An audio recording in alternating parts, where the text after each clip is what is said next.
Have you ever watched a horror movie that kept you up all night, sweating just from remembering it? Yeah. Now imagine finding out that reality can be even more disturbing than anything Hollywood has ever written. There's a name that sends chills down the spines of even the most seasoned investigators. Albert Fish. Forget Jason, Freddy, or Michael Myers. This guy made all of them look like child's play. The real problem? Most people still think monsters only exist in fiction. But what happens when true evil wears a suit, goes to church, and plays the role of a loving father? That's where the real danger lies. While the world slept peacefully, Fish was writing sadistic letters, savoring the flesh of his victims, and diving deep into cannibalistic rituals and self-mutilation. It's not an exaggeration to say his story pushes the very limits of human sanity. If you're into criminal psychology, dark mysteries, and real-life cases that challenge everything we think we know about good and evil, this video is for you. Minute by minute, we'll take you deeper into the mind of a psychopath who combined sadomasochism, necrophilia, torture, and pedophilia like pieces of a twisted puzzle. But let me warn you, what you're about to uncover goes far beyond anything taught in textbooks. Mental disorders, childhood trauma, and a thirst for pain that defies all logic. This is the insane journey of a man who shocked even the most hardened US courtrooms. Want to know how a seemingly normal man became known as the Brooklyn Vampire, the Gray Man, and the stuff of urban legends to this day? Then stick with me till the end, because with every detail revealed, you'll realize that yes, reality can be far darker than any horror film. Albert Fish wasn't just another name on the long list of serial killers who haunt the pages of history. He was a walking encyclopedia of mental disorders. Imagine someone who embodied sadomasochism, cannibalism, pedophilia, necrophilia, and an insatiable hunger for pain. That was Fish, and he took it all to the extreme. He didn't kill just on impulse. Each act seemed like part of an insane ritual, as if he was trying to extract some kind of transcendent pleasure from the pain of others, and from his own. While most serial killers display one dominant trait, like a thirst for power or control, Fish was a chaotic blend of everything. Forensic psychologists who studied his case faced a real challenge. How do you even label someone who seems to go beyond the known boundaries of psychopathy? It wasn't enough to call him a sadist. He mutilated himself, craved humiliation, fed off pain, and devoured fear like a gourmet feast. For him, pleasure lived in torment, both physical and psychological. One of the most sinister aspects of his crimes was how he saw his victims, not as people, but as ingredients in a perverse, grotesque menu of depravity. Cannibalism wasn't just a twisted act. To Fish, it was a way to fuse with his victims. He believed that by eating them, he was absorbing their souls. Yeah, it's heavy stuff. But that exact kind of thinking is what makes Albert Fish one of the most terrifying serial killers ever recorded. And the most disturbing part? He was completely aware of what he was doing. There was no sudden break, no moment of blind madness. On the contrary, his crimes were planned, meticulous, and driven by a deeply twisted inner logic. That cold, calculated mindset is what makes his profile stand out, even among the worst criminals in US history. The term psychopath gets thrown around a lot, but in Fish's case it takes on a whole new meaning. He was the textbook case, the embodiment of evil wrapped in human skin.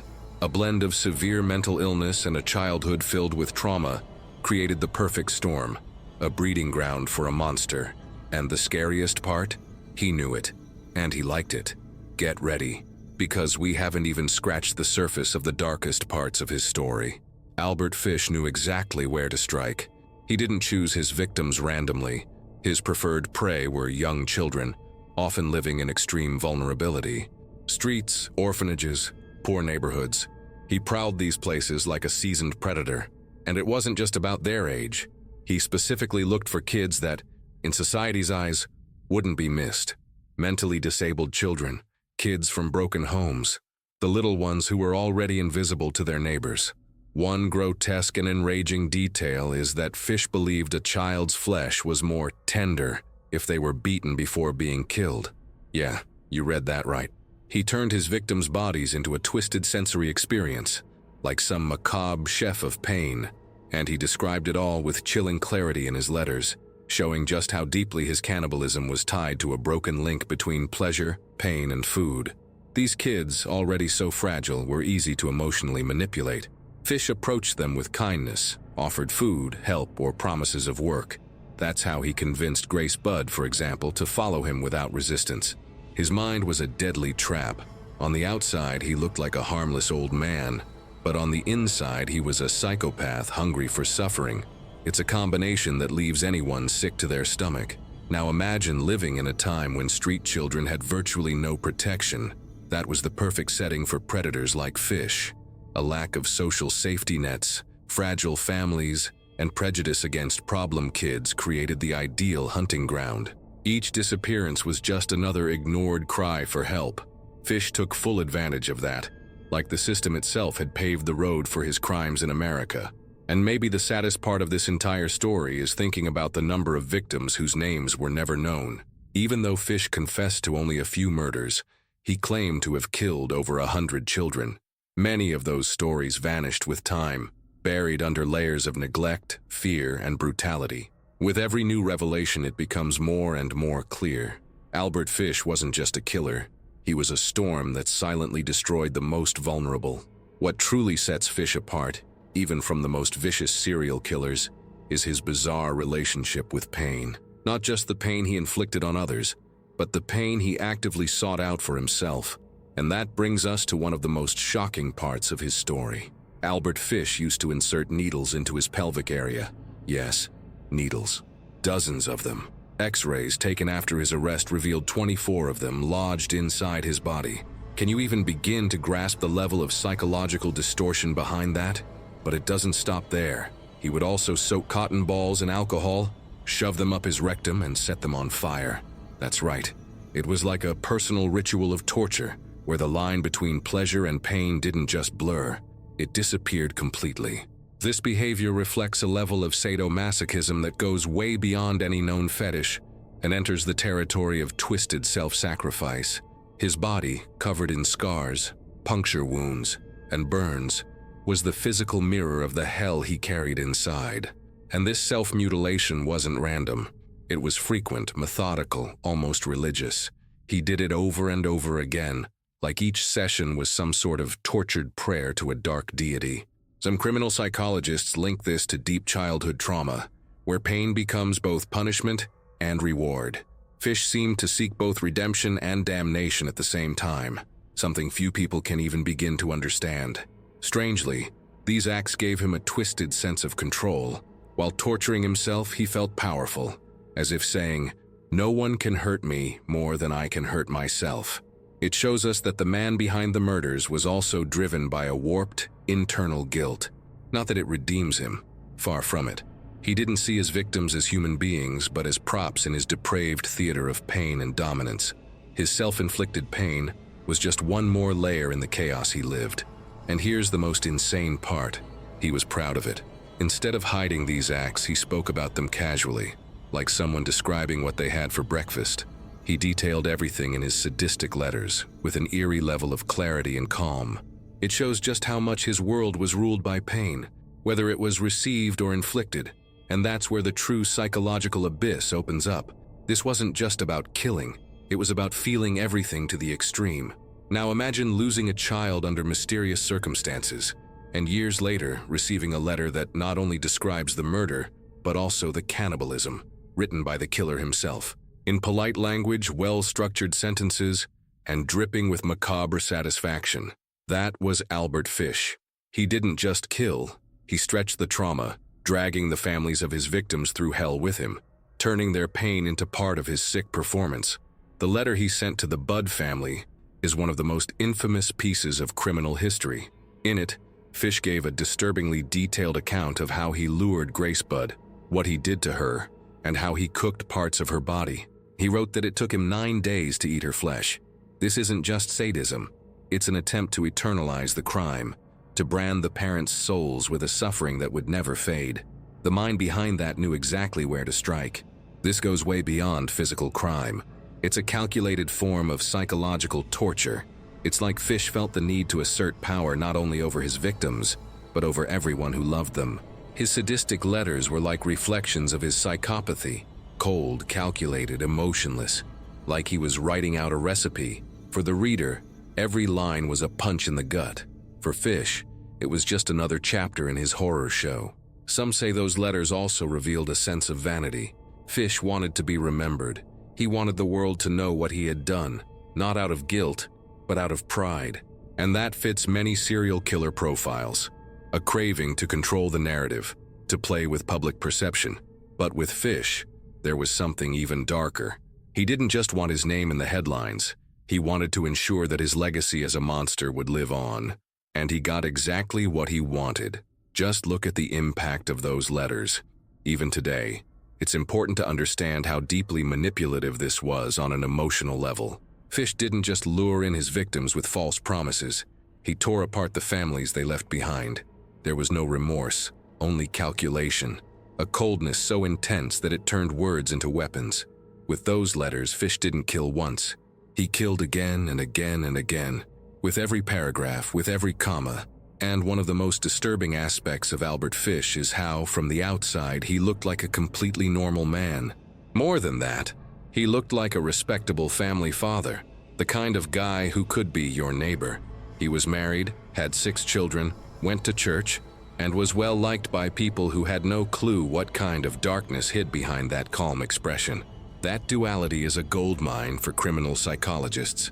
I mean, how can someone commit acts of cannibalism, pedophilia, necrophilia, and sadomasochism, and still maintain a life that looks totally normal? The answer lies in his emotional detachment. Fish was able to completely separate himself from his crimes. It was like he lived 2 lives. By day, the quiet, helpful old man. By night, or whenever no one was watching, the gray man, the real Brooklyn vampire, emerged. What's most unsettling is how his image as a good man made him almost impossible to detect. After all, who would ever suspect a frail old man, polite, soft-spoken, Bible-reading, and caring for his children, of being a monster? The fact that he was married and a father of 6 alone shatters the common belief that all psychopaths are loners or visibly disturbed. Albert Fish masterfully manipulated people's perceptions.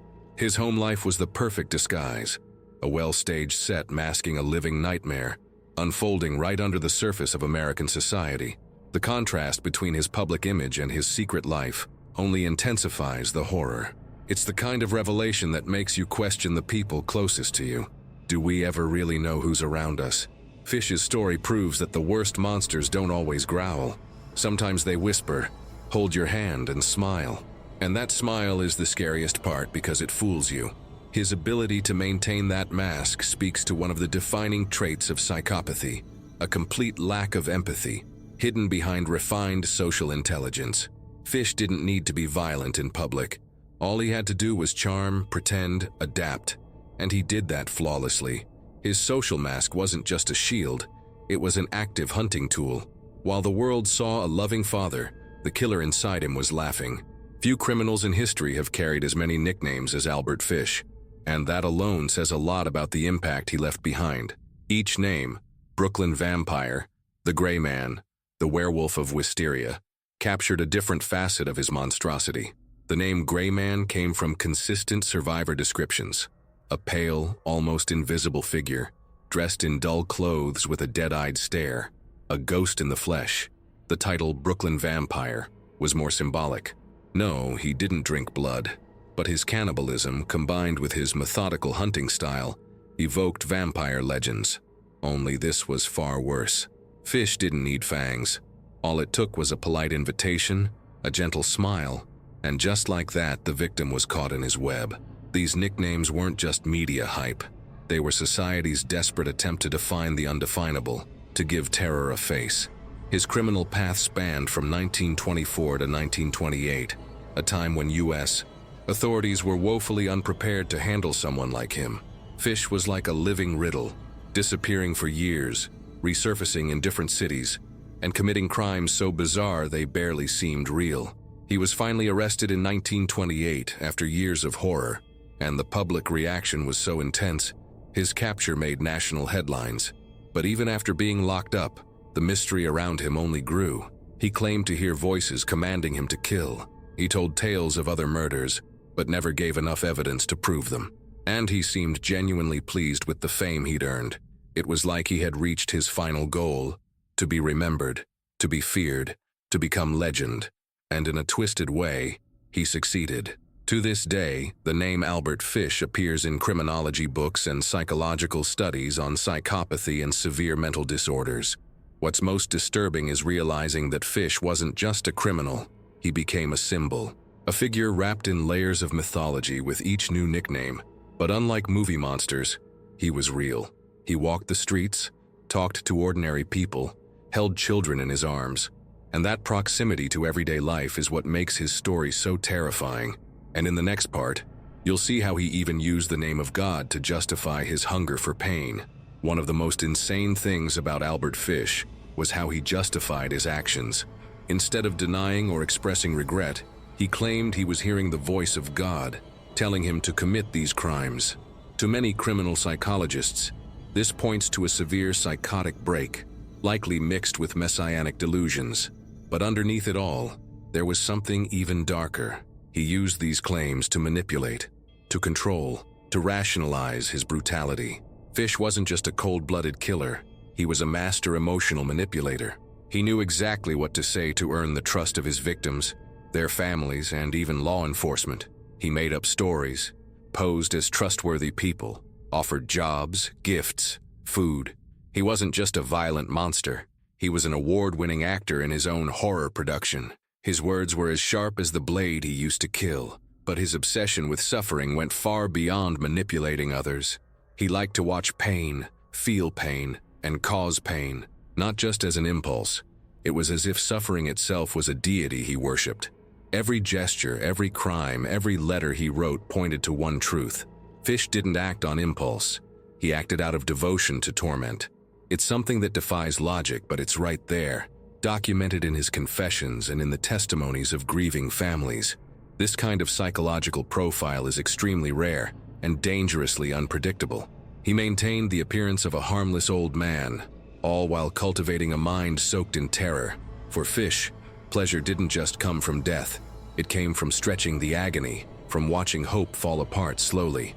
Manipulation was his form of control. Fish didn't just want to kill, he wanted to be remembered, to own every piece of his victims' lives, even after he had destroyed them physically.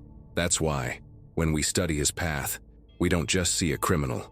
We see someone who turned psychopathy into a system, a daily ritual. He even said it himself. He was a divine instrument. And ironically, that's exactly what made him even more dangerous. Because when someone believes they're fulfilling a mission, the line between right and wrong ceases to exist. And in the next part, we'll see how that arrogance led him to make mistakes, and to his capture. For years, Albert Fish flew under the radar.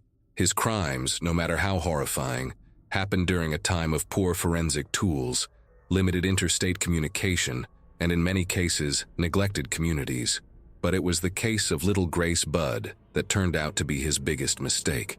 Fish couldn't resist the urge to write yet another one of his sadistic letters, this time describing in chilling detail how he cannibalized the girl over the course of 9 days. As twisted as it was, that letter contained key clues that finally led police to him. What stood out wasn't just the horror, but the level of detail, his geographical knowledge, his writing habits. One sharp-eyed investigator noticed that the envelope had a return address linked to a cleaning company Fish had once worked for. From that single clue, the police began piecing the puzzle together. Names, addresses, eyewitness accounts. And slowly but surely, the web Fish had spun so carefully began to unravel. The moment of arrest was almost cinematic. Fish, old and frail-looking, seemed incapable of any harm. But when the police entered his home and began asking questions, he didn't try to run, he didn't lie. He just told them everything. With a chilling calm, he began describing his crimes as if he were reciting his weekly schedule.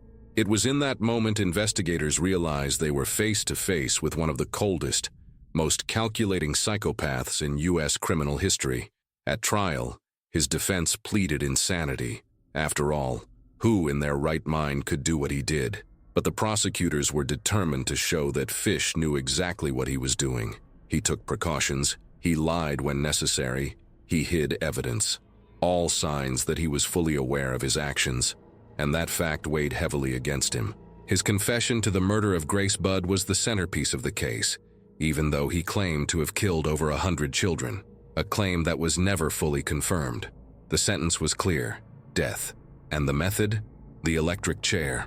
In 1936, Albert Fish was executed, officially closing one of the darkest chapters in American justice. But the impact of his crimes never truly ended. Criminologists and forensic psychologists still study his case as a textbook example of extreme psychopathy blended with profound mental illness. Even in death, Fish continues to haunt us, not just because of what he did, but because of what his mind revealed about the darkest corners of human nature.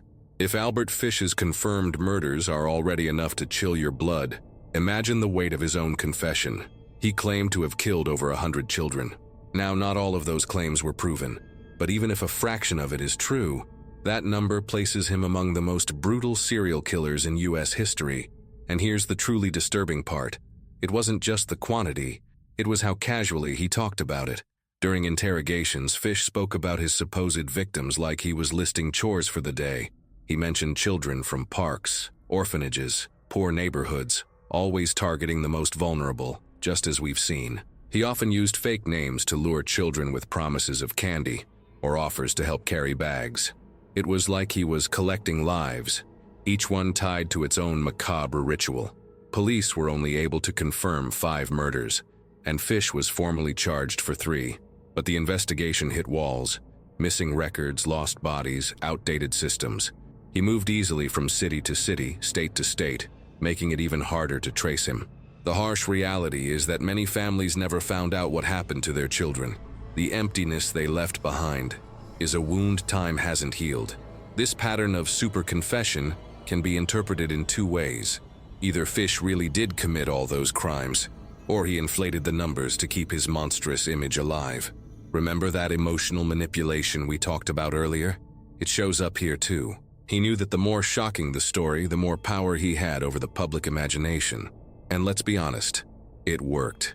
Even today, his name sends shivers down the spines of anyone who studies criminal minds and mental illness. And even if some of those claims were lies, they help complete the portrait of the monster he was.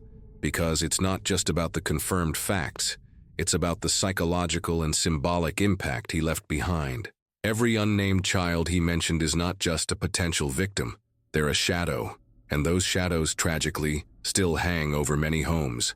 And as if all that weren't enough, his body itself hid physical horrors. When Albert Fish was arrested and underwent medical examinations, doctors were completely unprepared for what they discovered. An X-ray of his pelvic region revealed 24 sewing needles deeply embedded in his flesh. Some had been there so long, they had actually rusted. And the most terrifying part?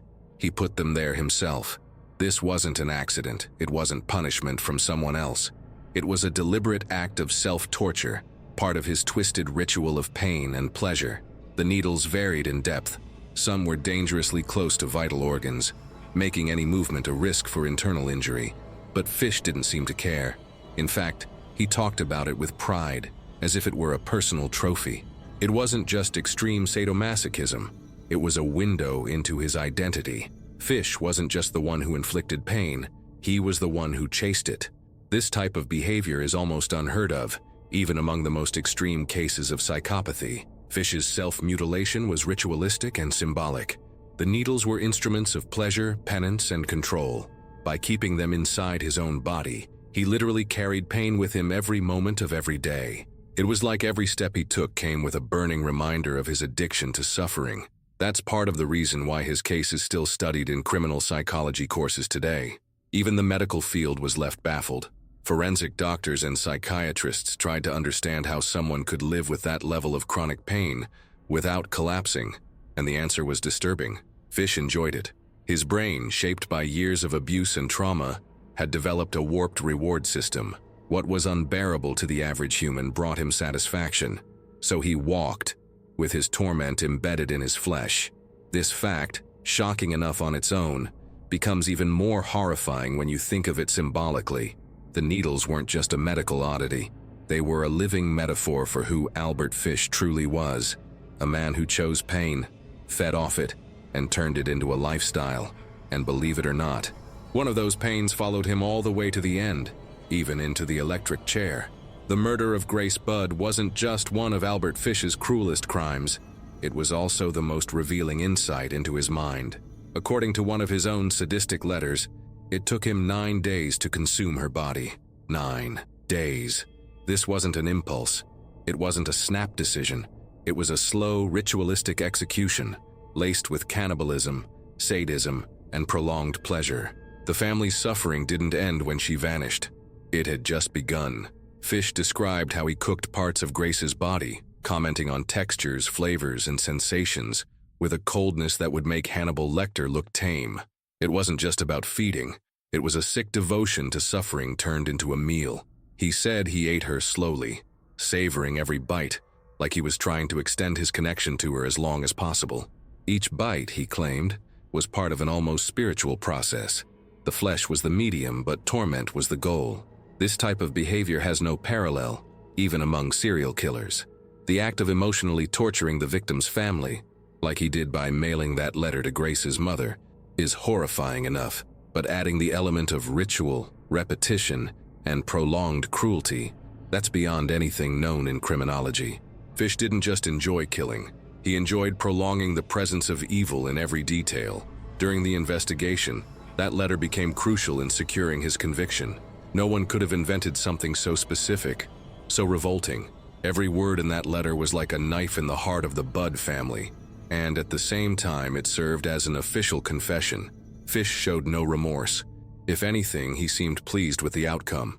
The way he described the cannibalistic process felt almost rehearsed. He wasn't just a psychopath. He saw himself as an artist of suffering, and the most chilling part of it all, while he was delighting in every bite of Grace's body, the world outside went on as usual. People smiled on the streets. Children played in parks. No one had any idea what was happening inside that house. Albert Fish wasn't just a murderer. He was a monster who turned other people's agony into his own celebration. And now that we've reached the end of this journey through the horrors of Albert Fish, after hearing all these disturbing details, it's hard to walk away unaffected. The human mind, when corrupted, can become the most dangerous place on earth.